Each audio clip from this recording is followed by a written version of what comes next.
Hello दोस्तों, आपका स्वागत है सेंस लर्नर में। फाइनली जीडीएस का रिजल्ट डिक्लेयर कर दिया गया है। कल रात 10 बजे के लगभग आपका जीडीएस का रिजल्ट आ चुका है। आप जाके इसके वेबसाइट में देख सकते हैं। लेकिन याद रहे कि 12 सर्कल का ही 22 सर्कल में 12 सर्कल का ही रिजल्ट अभी दिया हुआ है। बेसिकली हिंदी बेल्ट वाले का रिजल्ट नहीं आया है, ठीक है ना। देखिए किस किस स्टेट का किस किस सर्कल का रिजल्ट आया है। देखिए आंध्र प्रदेश का आया है, ठीक है। आंध्र प्रदेश है, आपका गुजरात है, वेस्ट बंगाल है, आसाम है, तेलंगाना है, फिर से तमिलनाडु है, केरला है, उड़ीसा है और महाराष्ट्र है, पंजाब है, केरल है, इसके और आया है दिल्ली का। इतने का ही लगभग 12 सर्कल का रिजल्ट आ गया है। तो देखिए इन सर्कलों के रिजल्ट देखने से पता चलता है ना कि देखिए आंध्र प्रदेश में कितना सीट है।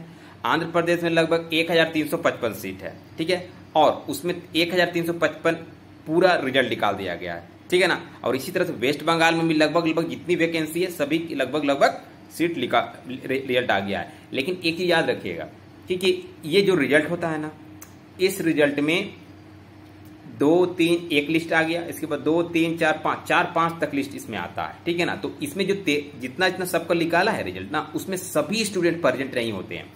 क्यों? रीजन है क्योंकि इतना जल्दी ये डॉक्यूमेंट वेरिफिकेशन करा लेता है कि सभी लोग प्रेजेंट नहीं हो पाते हैं। इसके साथ एक और चीज होता है कि सभी लोग जाते नहीं है। बस अगर किसी का मार्क्स ज्यादा अप्लाई कर दिया है तो उसमें उसका नाम आ जाता है, लेकिन बहुत कोई जाता नहीं है, ठीक है ना। तो उससे भी सीट बढ़ जाती है। अब बहुत कोई का क्या होता है, डॉक्यूमेंट सही नहीं होता है, उससे भी वो क्या हो जाता है, डिस्क्वालीफाई हो जाता है। तो प्रॉपर इसमें बहुत सारे सीट बच चुकी होती है, ठीक है ना। जैसे आंध्र प्रदेश है, जैसे वेस्ट बंगाल का 2543 है, 2543 है, ठीक है ना। और इसमें निकाला है 2540 निकाल दिया है, ठीक है ना। तो इसमें बहुत सारे ऐसे सीट होंगे जिसमें सभी प्रेजेंट नहीं होते हैं। लगभग आपको इसमें देखा जाएगा 1000 ऐसा सीट बच जाएगा। तो जब सीट बचेगा ना, इसमें दूसरा लिस्ट फिर से निकाला जाएगा। तो इसी तरह से 12 जो सर्कल निकाला है सभी में देखिएगा आप, फिर से इसका सेकेंड लिस्ट भी आएगा। और इसी तरह से 3 से 4, 5 तक लिस्ट हर एक साल इसमें आता है। आप जीडीएस के साइट में अगर मे भी अवेलेबल होगा इसका रिजल्ट, फॉर्मल रिजल्ट, तो आप जाके चेक कर सकते हैं। देखिएगा 5 लिस्ट तक आया हुआ है। आपको प्रॉपर मौका इसमें मिलता है डॉक्यूमेंट वेरिफिकेशन के लिए, ठीक है ना। तो और एक चीज याद रखें कि हिंदी वाले का नहीं आया है, हिंदी बेल्ट का नहीं आया, जैसे बिहार हो गया, झारखंड हो गया, यूपी हो गया, ठीक है ना, इन सभी का नहीं आया है, ठीक है। तो इन सब का आज या कल में देखिए आने का चांस बहुत ज्यादा है, ठीक है ना। क्योंकि ज्यादा स्टूडेंट यही सब में आपको मिलेंगे, हिंदी बेल्ट वाले में, ठीक है। नीचे वाले में भी स्टूडेंट्स है लेकिन उतना नहीं जितना हिंदी बेल्ट वाले में मिलते हैं। झारखंड का भी नहीं आया है, ठीक है ना।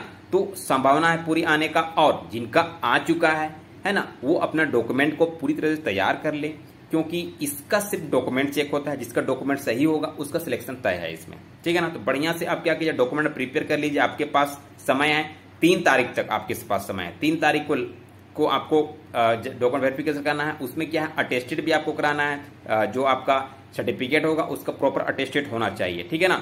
जो भी हेड होगा, है ना, वो आपको पीडीएफ में मेंशन है, तो उससे आप अटेस्टेड करा लीजिएगा, ठीक है। और जाकर डीपी करा लेना है। अगर आपको इसका पीडीएफ चाहिए, 12 सर्कल है उसका अगर पीडीएफ चाहिए तो आप मेरे व्हाट्सअप में आप व्हाट्सअप कर सकते हैं। आपको यूट्यूब में मेरा नंबर मिल जाएगा, तो आप उसमें व्हाट्सअप कर सकते हैं और उसको मैं आपको पीडीएफ इस सर्कल का दे सकता हूं। अगर नहीं तो आप जाइए जीडीएस का साइट्स में, आपको आराम से इसका पीडीएफ मिल जाएगा, ठीक है। और इसका डिटेल में मैं वीडियो बनाऊंगा, क्योंकि आप लोगों को सर्टिफिकेट वेरिफिकेशन क्या क्या रिक्वायरमेंट है उस सब का डिटेल में वीडियो मैं बनाने की कोशिश करूंगा आज या कल में।